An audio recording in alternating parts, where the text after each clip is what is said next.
That brings us to the final motion of the evening. Motion number 12, the final motion. There should be a maximum wage. And to speak for the motion, I call Heather as the Prime Minister. So you'll have to switch sides now.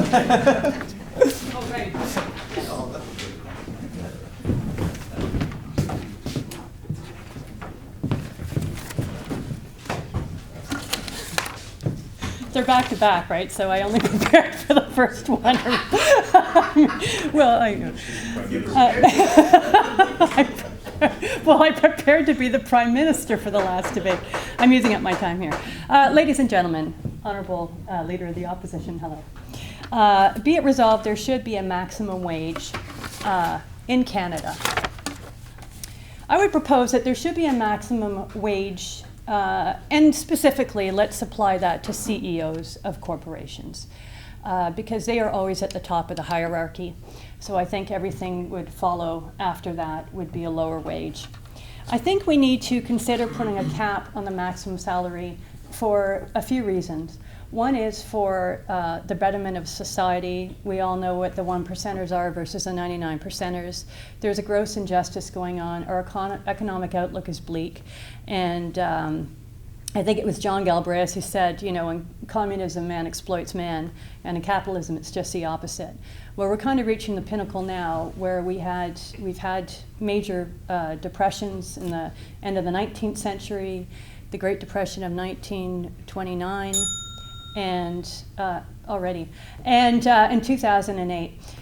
I would argue that we should cap the maximum salary. Let's be generous here, and let's say 100 times what the average wage earner makes. They make just under $50,000, let's say $500,000. It still means that you're 100 times wealthier. You have, if it's performance-based, you have incentive to do well, that shareholders will benefit, there will be less injustice, your wage earners or your workers will be more inclined to be productive, because right now the way the structure is, on January the 2nd at lunchtime, the average CEO has made the same as the average worker will make an entire year. If you get someone on minimum wage, on January the 1st, the top 100 CEOs have made more than someone who is going to work at McDonald's and probably picking up extra shifts for an entire year. Ladies and gentlemen, our society cannot function that way. It builds resentment, it builds crime, and it builds disenfranchisement. Please support the motion with a cap for the maximum salary. Thanks, Heather.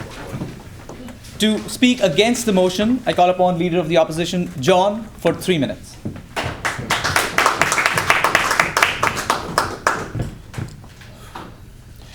You speak of maximum wage and that principle of how everyone should have equal grounding and make the same amount of money or have the opportunity to do that. And in essence, I agree with that.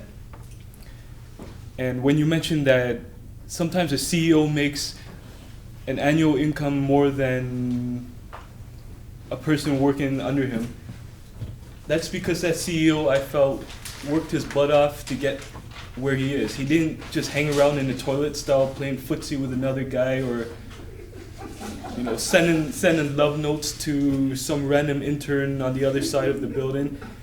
He sweated 24/7, maybe sometimes 8 hours a day, maybe 6 hours depending, because he had to go home and take care of his kids, help support his wife because she's injured.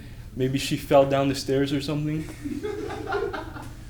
So you cannot judge someone based on their status or their position and just automatically assume that they got there by lollygagging and making out or having an affair with the top manager. The CEO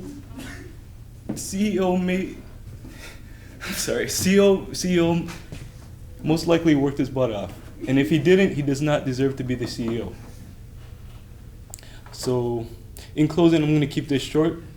Work your butt off. Do not play footsie with someone else in the toilet stall. Do not, hear me here. Do not ever have an affair with your intern. It's not professional.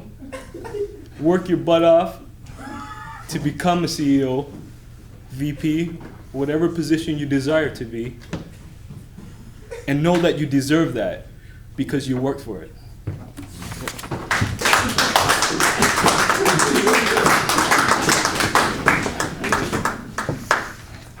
Okay.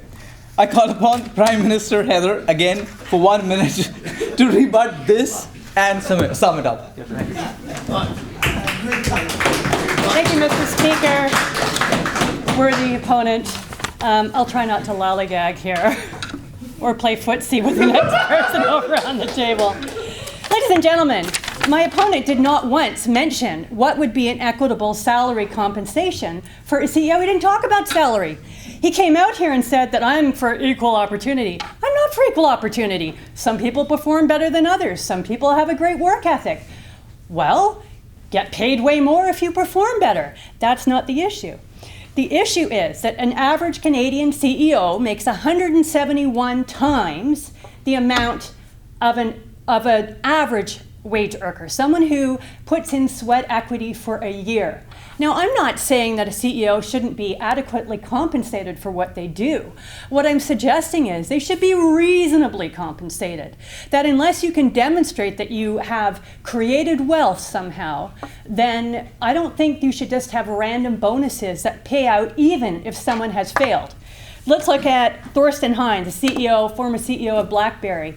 That man took the company into the ground. I mean, it was heading there anyway. He put the toil over. He got compensated. Dan Akerson, GM, faulty ignition switch. Let's be serious, ladies and gentlemen. Thank you, Heather. So, there should be a maximum wage. People for the motion, please raise your hands. 11. People against the motion, please raise your hand. 5. Only one hand, sorry. 5. So, 11 to 5, the motion passes. There should be a maximum wage.